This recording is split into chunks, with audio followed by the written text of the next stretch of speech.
Good morning and thank you for joining me on another video. In my last video, I looked at why you might want to consider publishing your next API, particularly if it's in Spring Boot as a reactive API, and I looked at some of the advantages of learning this technology if you haven't already.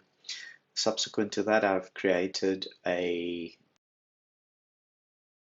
start of using Project Reactor, introducing the reactive type mono from the Project Reactor. And I thought what might be useful is to go through some of the code examples in Kotlin and just show you how you can get started using Mono if you haven't done it before. So if you go to that blog post, all of the examples I'm about to go through is available on that blog post.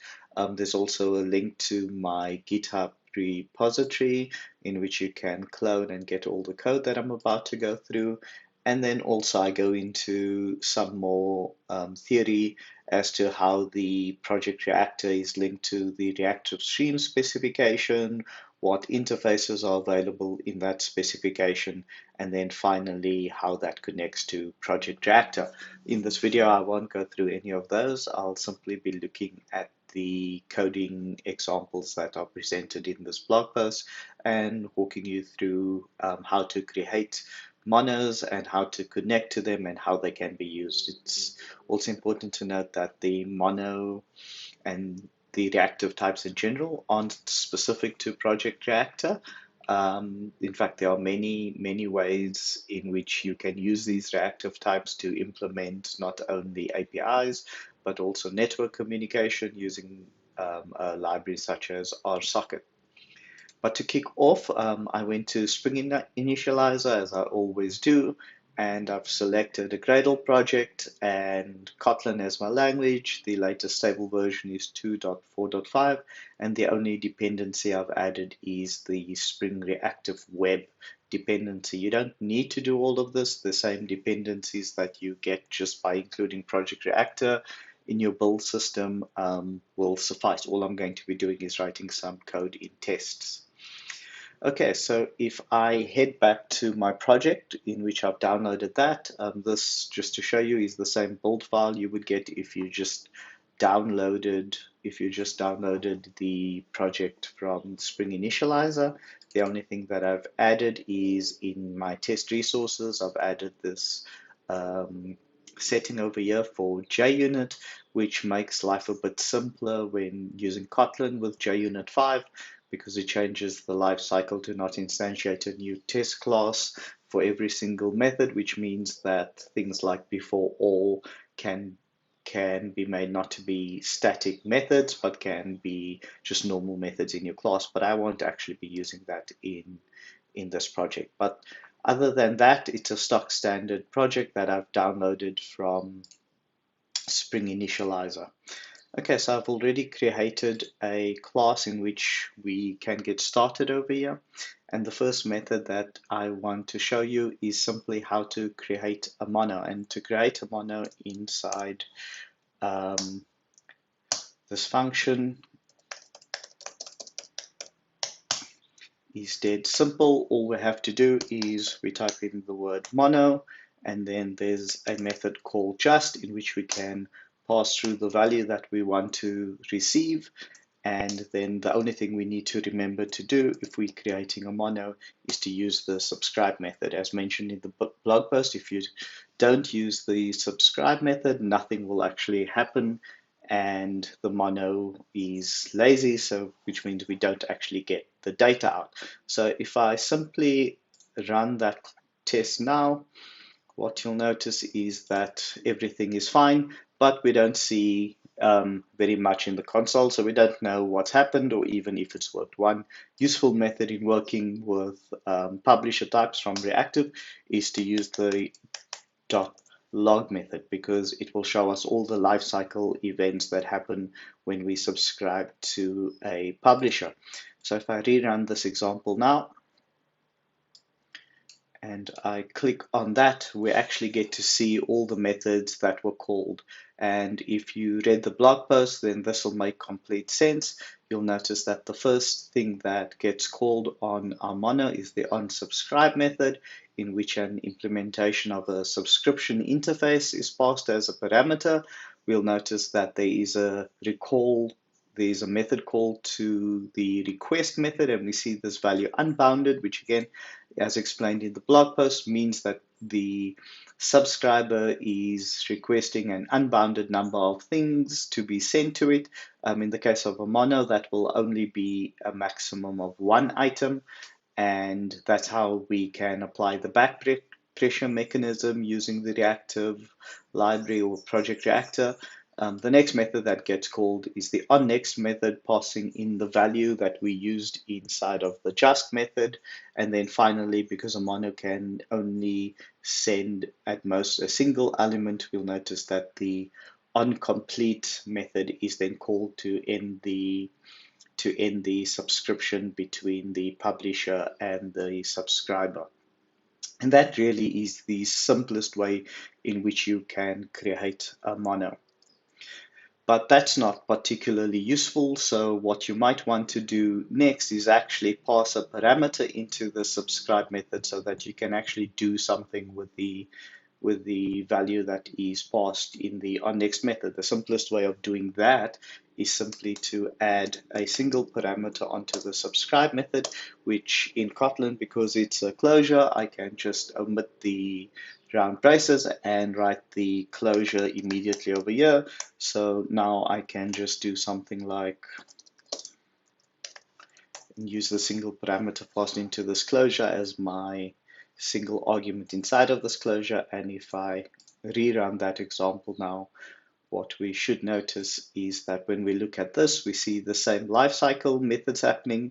You can see that I've now received and handled the value that I got from the onNext call. In this case, I'm just printing it out. And then as before, the onComplete method is called. Of course, I can also run some code that should happen when the onComplete method is called using the subscribe method. And for that, I just need to increase the number of parameters I pass to my subscribe method. So let's do that now.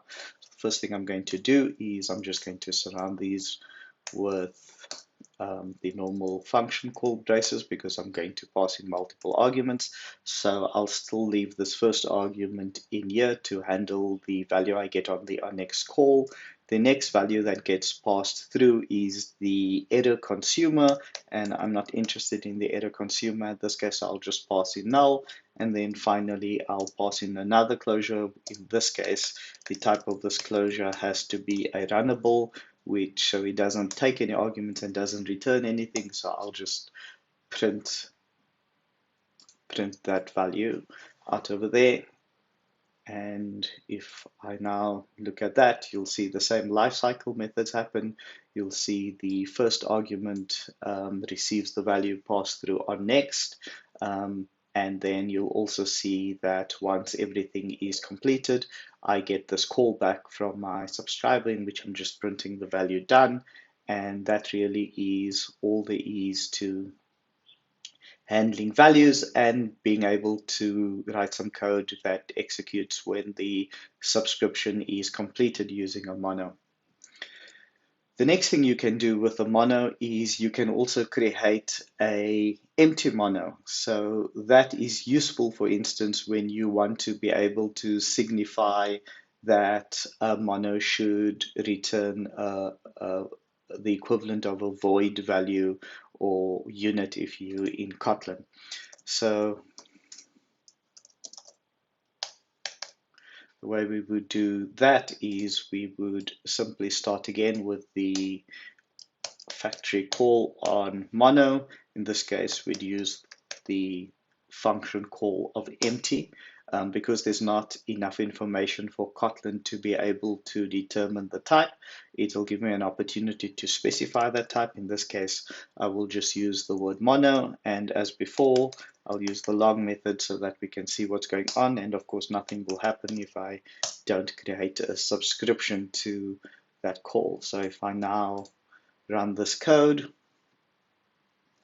what we should be able to see is that the same lifecycle method gets called. It's the onSubscribe method. In this case, the implementation of the subscription method is this empty subscription. You can see the call to request still happens with an unbounded number. And of course, because this mono is empty and doesn't emit any values, we don't get any call to onNext, but simply a onComplete call that, as you've seen before, we could handle by passing in a runnable to our subscription method as the third argument. Okay, so you might be wondering why you would ever want to create such a thing, and the reason you might want to create such a thing is if, for instance, you have some logic that returns a mono, but one of the paths through the logic, for instance, doesn't have any value to return. So, for instance, one of the things you might do is you might be able to say something like if system.currentTime millis mod 2 is 0, then we want to return a mono which just passes back some value.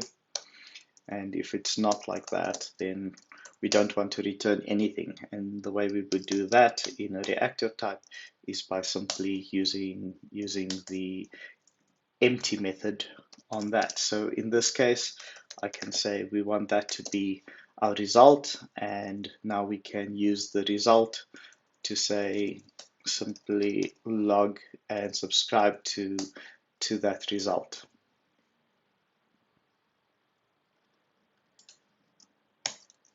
Of course, if you have a long, you have to compare it to a long, and I can also ask Kotlin to specify this type explicitly, and you can see that Kotlin uses type inference and knows that because this mono returns a mono string, that the entire type of my result here needs to be a mono string.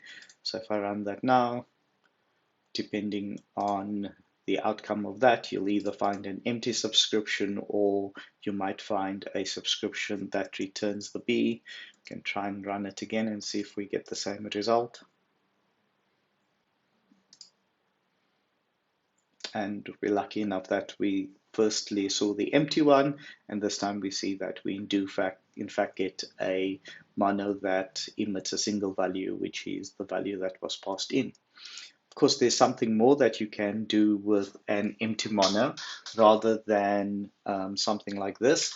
We can actually change the mono to provide an alternative value if the mono happens to be empty.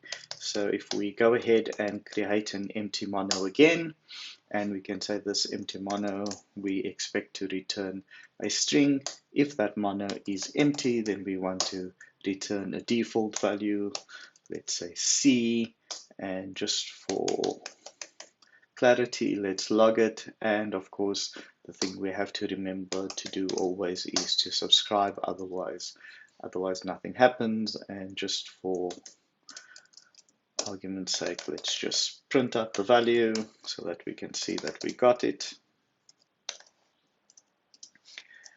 Okay, and then we can run this code. If we run that code, you can see that the subscription onSubscribe method is called with our subscription, the request method, and even though we created an empty mono, you can see that an onNext method is called with the value C, which we handled in our subscription callback method, and finally the onComplete method is called. So that's the ways in which we can create and handle empty monos. The final thing that we can do with a mono is we can use a mono to create errors. So the way we would do that is once again by starting with a factory method. In this case, the factory method is called error, and we specify the type. In this case, I'm just going as a runtime exception, and then of course I've got to actually create the exception that I want to have emitted. Okay, and then once I've created that exception, I can go through the normal behavior of logging it, and then I can give it a subscribe method. In this case, what I want to do is I want to not pass in a handler for the first argument, which will be the consumer that gets called if a value is emitted. And then I want to pass through a second argument, which is the error handler. In Kotlin, I can move that second argument outside of the braces to make it a bit clearer. And I can say something like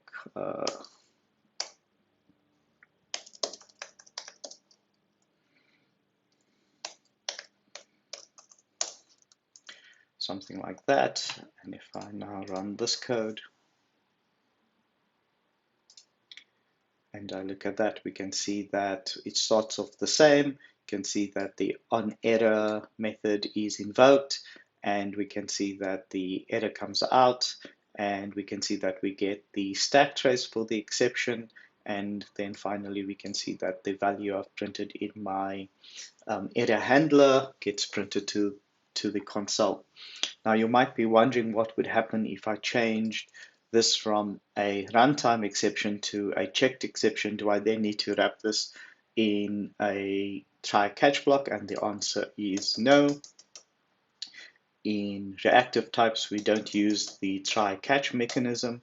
So if I change this to some kind of a checked exception, like just the exception itself, and just so that we can see the difference, the mechanism is exactly the same. So I don't use the try-catch mechanism. I still use the subscription method and pass in a handler, and I pass in a handler for the exception that gets thrown, and you can see the behavior for a checked exception is exactly the same as it was for a runtime exception. So there's no need to ever use the try-catch mechanism with reactive types or reactive publishers.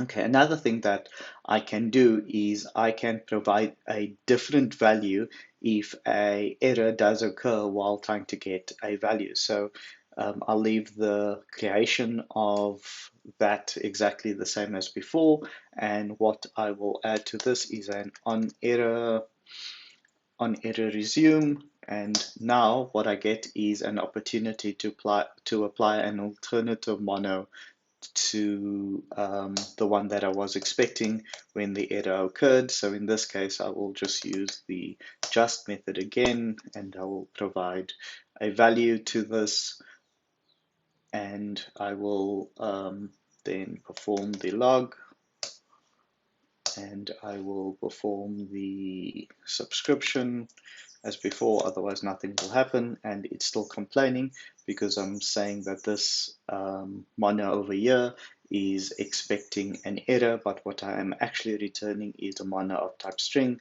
so I have to change the type over here from error or from exception to string to make all of this work. And if I run that now, you'll see that what you get is the same lifecycle methods, but this time you don't see a stack trace. I've effectively swallowed that exception that occurred and replaced it with an alternative value that provides just the value that I've provided. And of course, in the subscribe method again, you could add handlers for both the onComplete, the onNext, and the onError calls inside of there. There's actually a simpler syntax if all you want to do is just return this and don't want to run some logic. Instead of saying onError resume, you can change this to say onError return if that's all that you want to do, and then inside onError return, you could replace that with simply just the value that you wanted to return. I'll leave the log and the subscribe in there, and I'll just rerun this class again. And what you'll notice now is, like before, we swallow the exception, all the lifecycle methods are there, we get the onNext call with the value that I've replaced my error with, and then the onComplete call. So that is all the things that you can do with a mono. You can create a mono which will return a specific value using the call to just. You can return and create an empty mono using the empty method, and you can use the default if empty method if the if you want to replace an empty mono with an alternative. And finally, you can create an error using the mono.error. And if you ever receive an error, you can either use the onError resume or the onError return value to just return an alternative value or handle the error that occurred in the mono. That's all that I wanted to show you about monos. Thanks for watching this video. I'll be back to show you some examples using another publisher from the Reactor project called Flux, which allows us to not only emit a single value, but to emit multiple values if we need to. Thank you very much.